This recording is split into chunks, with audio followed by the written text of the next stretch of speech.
परिचय।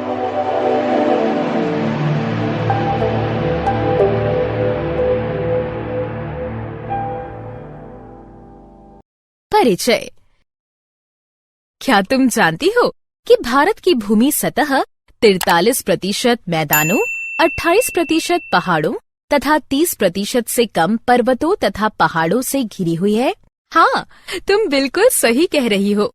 तथा कुल भूमि का केवल 62% भाग ही प्रयोग में लाया जाता है। स्थलमंडल जीवन को सहारा प्रदान करने वाला मुख्य तंत्र है तथा पृथ्वी की सबसे ऊपरी सतह मृदा कहलाती है। मृदा एक मुख्य प्राकृतिक संपदा है जो कि जीवित रहने तथा विकास के लिए आवश्यक है। भूमि का लगभग 4/5 भाग मृदा से ढका हुआ है। उद्देश्य। इस पाठ के अंत में आप निम्न करने में सक्षम हो जाएंगे। मृदा में खनिज की प्रचुरता को पहचानना, मृदा के प्रकारों को समझना, मृदा प्रदूषण को पहचानना, जैव रासायनिक चक्रण को समझना, जलीय चक्र का अध्ययन करना, नाइट्रोजन चक्र को समझना, कार्बन चक्र का अध्ययन करना, ग्रीन हाउस प्रभाव को समझना, ऑक्सीजन चक्र का अध्ययन करना, ओजोन परत की महत्ता को समझना। मृदा में खनिज की प्रचुरता। एक चित्र में जीवन की विविधता को निर्धारित करने वाली एक महत्वपूर्ण संपदा मृदा है। पृथ्वी की सबसे बाहरी परत को भूपृष्ठ कहा जाता है और इस परत में पाए जाने वाले खनिज जीवों को विभिन्न प्रकार के पालन पोषण करने वाले तत्व प्रदान करते हैं। लेकिन यदि ये खनिज बड़े पत्थरों के साथ संलग्न होते हैं तो ये जीवों के लिए उपलब्ध नहीं होंगे।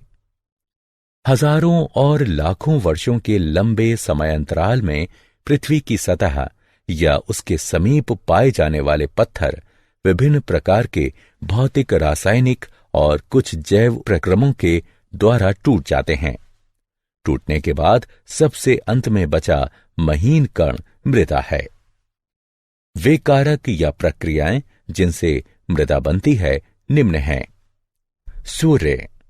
सूर्य दिन के समय पत्थर को गर्म कर देता है जिससे वे प्रसारित हो जाते हैं। रात के समय ये पत्थर ठंडे होते हैं और संकुचित हो जाते हैं क्योंकि पत्थर का प्रत्येक भाग असमान रूप से प्रसारित तथा संकुचित होता है। ऐसा बार बार होने पर पत्थर में दरार आ जाती है तथा अंत में ये बड़े पत्थर टूटकर छोटे छोटे टुकड़ों में विभाजित हो जाते हैं। जल। जल मृदा के निर्माण में दो प्रकार से सहायता करता है। पहला, सूर्य के ताप से बने पत्थरों की दरार में जल जा सकता है। यदि यह जल बाद में जम जाता है तो यह दरार को और अधिक चौड़ा करेगा। दूसरा, बहता हुआ जल कठोर पत्थरों को भी तोड़ फोड़ देता है। तेज गति के साथ बहता हुआ जल प्रायः अपने साथ बड़े और छोटे पत्थरों को बहाकर ले जाता है। ये पत्थर दूसरे पत्थरों के साथ टकराकर छोटे छोटे कणों में बदल जाते हैं। जल पत्थरों के इन कणों को अपने साथ ले जाता है और आगे निक्षेपित कर देता है। वायु। जिस प्रकार जल में पत्थर एक दूसरे से टकराने के कारण टूटते हैं, उसी प्रकार तेज हवाएं भी पत्थरों को तोड़ देती हैं। वायु जल की ही तरह बालू को एक स्थान से दूसरे स्थान तक ले जाती है।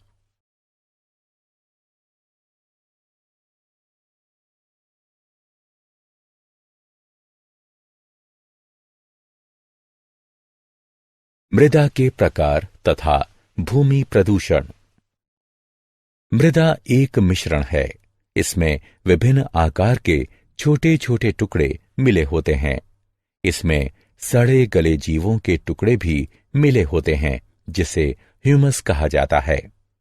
इसके अतिरिक्त मिट्टी में विभिन्न प्रकार के सूक्ष्म जीव भी मिले होते हैं। मृदा के प्रकार का निर्णय उसमें पाए जाने वाले कणों के औसत आकार द्वारा निर्धारित किया जाता है। मृदा के गुण को उसमें स्थित ह्यूमस की मात्रा और पाए जाने वाले सूक्ष्म जीवों के आधार पर निर्धारित किया जाता है। मृदा की संरचना का मुख्य कारक ह्यूमस है, क्योंकि यह मृदा को सरंध्र बनाता है और वायु तथा जल को भूमि के अंदर जाने में सहायक होता है। खनिज पोषक तत्व जो उस मृदा में पाए जाते हैं वह उन पत्थरों पर निर्भर करते हैं जिससे मृदा बनी है। किस मृदा पर कौन सा पौधा होगा, यह इस पर निर्भर करता है कि उस मृदा में पोषक तत्व कितने हैं, ह्यूमस की मात्रा कितनी है और उसकी गहराई क्या है। इस प्रकार मृदा की ऊपरी परत में, जिसमें मृदा के कणों के अतिरिक्त ह्यूमस और सजीव स्थित होते हैं, उसे ऊपरी मृदा कहा जाता है। ऊपरी मृदा की गुणवत्ता एक महत्वपूर्ण कारक है जो उस क्षेत्र की जैविक विविधता को निर्धारित करती है। आधुनिक खेती में कीटनाशकों और उर्वरकों का बहुत बड़ी मात्रा में प्रयोग हो रहा है। लंबे समय तक इन पदार्थों का उपयोग करने से मृदा के सूक्ष्मजीव मृत हो जाते हैं और मृदा की संरचना को नष्ट कर सकते हैं, जो कि मृदा के पोषक तत्वों का पुनः चक्रण करते हैं। ह्यूमस बनाने में सहायक भूमि में स्थित केंचुओं को भी ये समाप्त कर सकते हैं। अगर संपोषणीय खेती नहीं की जाए तो उपजाऊ मृदा जल्द बंजर भूमि में परिवर्तित हो सकती है। उपयोगी घटकों का मृदा से हटना और दूसरे हानिकारक पदार्थों का मृदा में मिलना, जो कि मृदा की उर्वरता को प्रभावित करते हैं और उसमें स्थित जैविक विविधता को नष्ट कर देते हैं, इसे भूमि प्रदूषण कहते हैं। मृदा के महीन कण प्रवाहित वायु या जल के साथ भी स्थानांतरित हो सकते हैं। मृदा के समस्त कणों के स्थानांतरित हो जाने पर कठोर पत्थर बाहर आ जाता है। इस प्रक्रिया में एक महत्वपूर्ण संपदा की हानि हो जाती है, क्योंकि पत्थर पर उर्वरता नगण्य होती है। इस प्रक्रिया को मृदा यानी भूमि का अपरदन कहते हैं। पौधों की जड़ें मृदा यानी भूमि के अपरदन को रोकने में महत्वपूर्ण भूमिका निभाती हैं। सतह पर पाई जाने वाली वनस्पतियां जल को गहरी परतों के अंदर ले जाने में भी महत्वपूर्ण भूमिका निभाती हैं। जैव रासायनिक चक्रण। जैव रासायनिक चक्रण ऐसे चक्रीय मार्ग हैं जिनके द्वारा रासायनिक तत्व यानी घटक पर्यावरण से जीवों में आते हैं तथा पुनः जीवों से पर्यावरण में वापस आ जाते हैं। जैव रासायनिक चक्रण इसलिए आवश्यक है क्योंकि इन तत्वों के संदर्भ में पृथ्वी तथा उसका पर्यावरण बंद तंत्र कहलाता है तथा इन तत्वों का पृथ्वी से बाहर कोई भी बहाव नहीं होता तथा उनकी मात्राएं सीमित होती हैं। जैव रासायनिक चक्रण मुख्यतः दो प्रकार का होता है, गैसीय चक्रण और अवसाद चक्रण। जलीय चक्र। हम जानते हैं कि जलीय भागों से जल के वाष्पीकरण और फिर उस जल वाष्प के संघनित होने के कारण वर्षा होती है, लेकिन इस लगातार संघनन प्रक्रिया के बाद भी हमने समुद्रों और महासागरों को सूखते हुए कभी नहीं देखा है।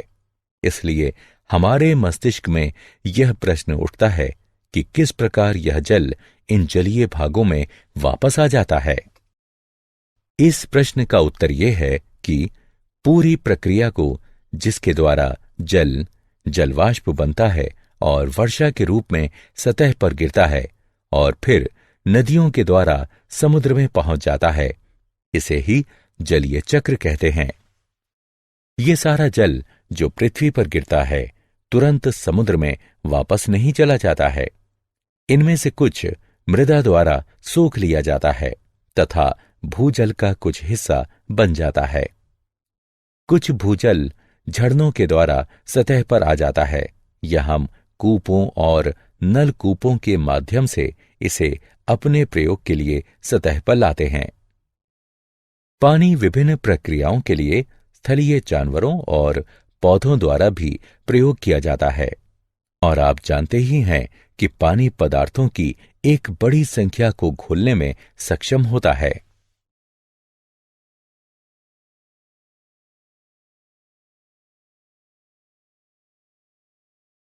नाइट्रोजन चक्र। हमारे वायुमंडल का 78% भाग नाइट्रोजन गैस बनाती है तथा यह गैस जीवन के लिए आवश्यक अनेक अणुओं जैसे प्रोटीन, न्यूक्लियक अम्ल यानी डीएनए और आरएनए तथा कुछ विटामिनों का भाग है। नाइट्रोजन एल्केलाइड तथा यूरिया में भी पाई जाती है। नाइट्रोजन सभी जीव रूपों के लिए एक आवश्यक पोषक है। यद्यपि कुछ प्रकार के जीवाणु यानी बैक्टीरिया को छोड़कर दूसरे जीव रूप निष्क्रिय नाइट्रोजन परमाणुओं को नाइट्रेट्स तथा नाइट्राइट्स जैसे दूसरे आवश्यक अणुओं में बदलने में सक्षम नहीं हैं।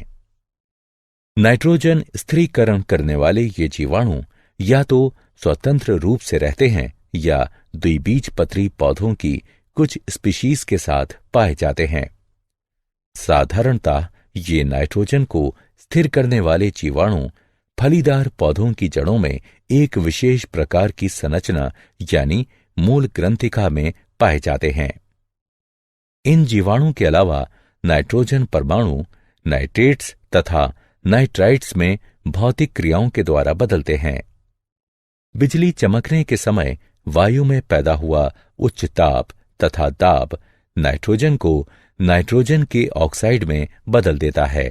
यह ऑक्साइड जल में घुलकर नाइट्रिक तथा नाइट्रस अम्ल बनाते हैं और वर्षा के साथ भूमि की सतह पर गिरते हैं तथा इसका उपयोग विभिन्न जीव रूपों द्वारा किया जाता है।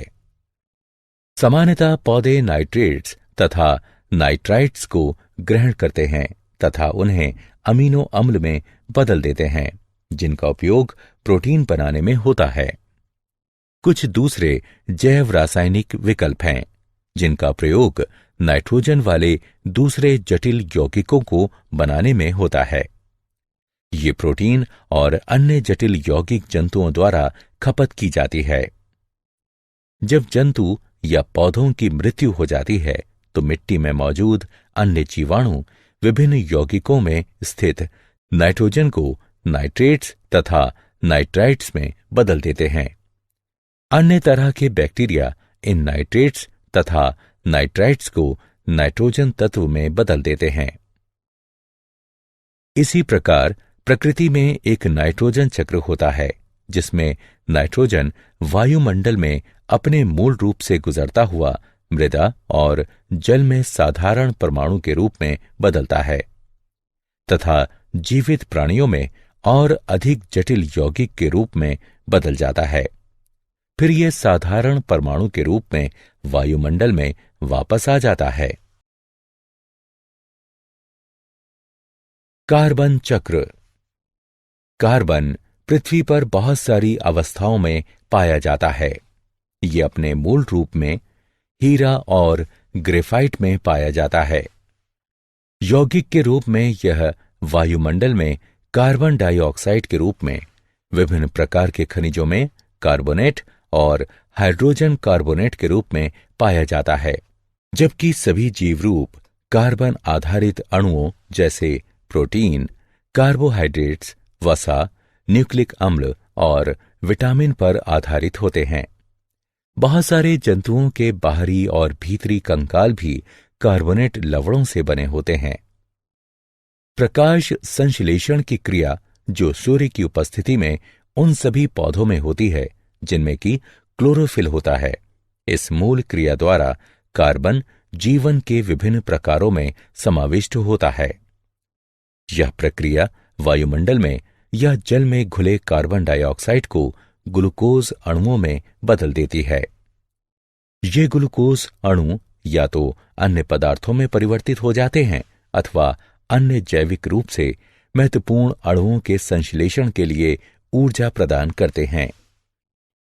जीवित प्राणियों को ऊर्जा प्रदान करने की प्रक्रिया में ग्लूकोज का उपयोग होता है। श्वसन की क्रिया द्वारा ग्लूकोज को कार्बन डाइऑक्साइड में बदलने के लिए ऑक्सीजन का प्रयोग हो भी सकता है और नहीं भी। यह कार्बन डाइऑक्साइड वायुमंडल में वापस चली जाती है। दहन की क्रिया, जहां ईंधन का उपयोग खाना पकाने, गर्म करने, यातायात और उद्योगों में होता है, उसके द्वारा वायुमंडल में कार्बन डाइऑक्साइड का प्रवेश होता है। वास्तव में जब से औद्योगिक क्रांति हुई है और मानव ने बहुत बड़े पैमाने पर जीवाश्म ईंधनों को जलाना शुरू किया है, तब से वायुमंडल में कार्बन डाइऑक्साइड की मात्रा दुगनी हो गई है।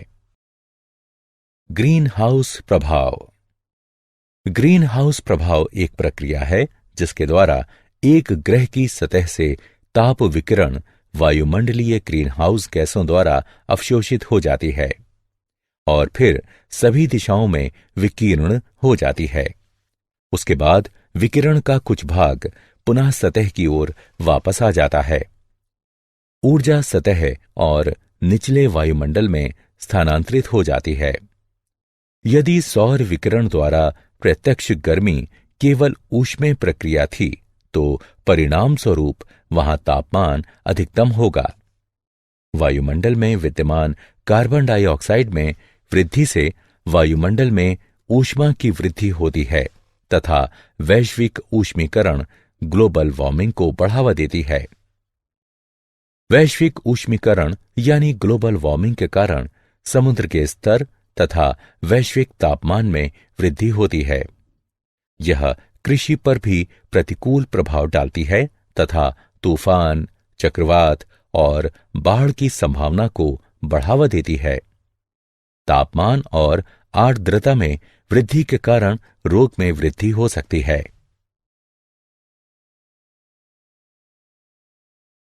ऑक्सीजन चक्र। ऑक्सीजन की मात्रा मूल रूप में वायुमंडल में लगभग 21% है। यह बड़े पैमाने पर पृथ्वी के पटल में यौगिक के रूप में तथा वायु में कार्बन डाइऑक्साइड के रूप में भी पाई जाती है। पृथ्वी के पटल में यह धातुओं तथा सिलिकॉन के ऑक्साइडों के रूप में पाई जाती है। यह कार्बोनेट, सल्फेट, नाइट्रेट तथा अन्य खनिजों के रूप में भी पाई जाती है। यह जैविक अणुओं जैसे कार्बोहाइड्रेट्स, प्रोटीन, न्यूक्लिक अम्ल और वसा अथवा लिपिड का भी एक आवश्यक घटक है।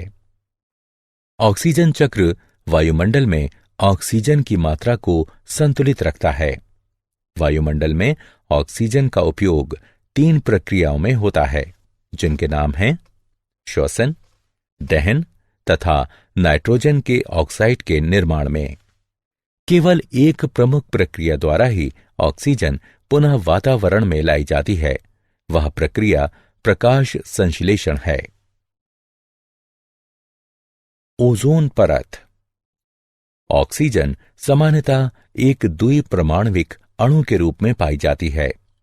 यद्यपि वायुमंडल के ऊपरी भाग में ऑक्सीजन के 3 परमाणु वाले अणु भी पाए जाते हैं।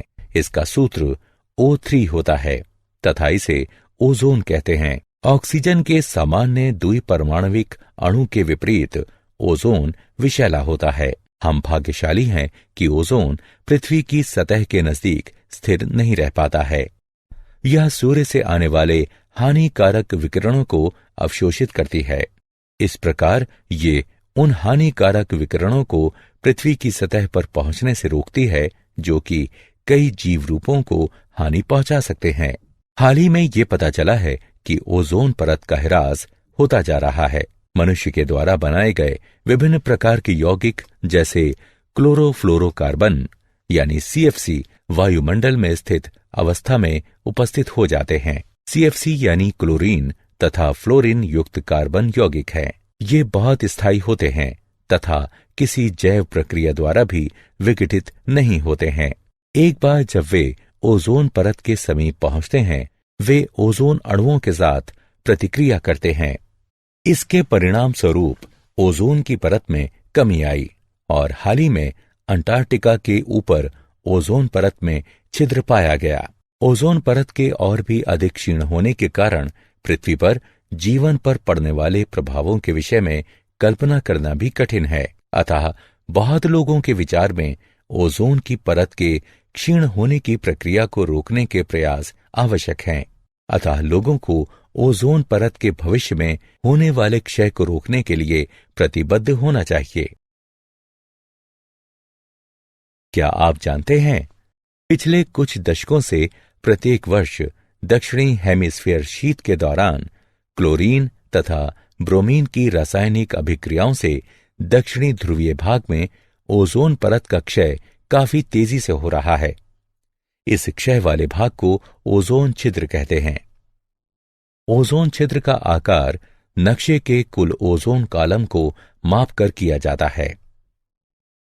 पृथ्वी के क्षेत्र से यह गणना की गई है कि यह 220 डॉप्सन इकाइयों के एक निरंतर मान के साथ एक रेखा द्वारा घिरा है। ऐतिहासिक परीक्षणों में 1979 से पूर्व अंटार्कटिका के ऊपर जब ओजोन का मान 220 डॉप्सन इकाइयों से कम पाया गया, तब से 220 डॉप्सन इकाइयों का मान निर्धारित किया गया। इसके अलावा अंटार्कटिका के ऊपर प्रत्यक्ष मापन से 220 डॉप्सन इकाइयों से कम एक ओजोन स्तर कॉलम क्लोरीन और ब्रोमीन यौगिकों द्वारा ओजोन हानि का एक परिणाम है। सारांश। आइए हमने जो कुछ सीखा है उसे संक्षेप में दोहराएं।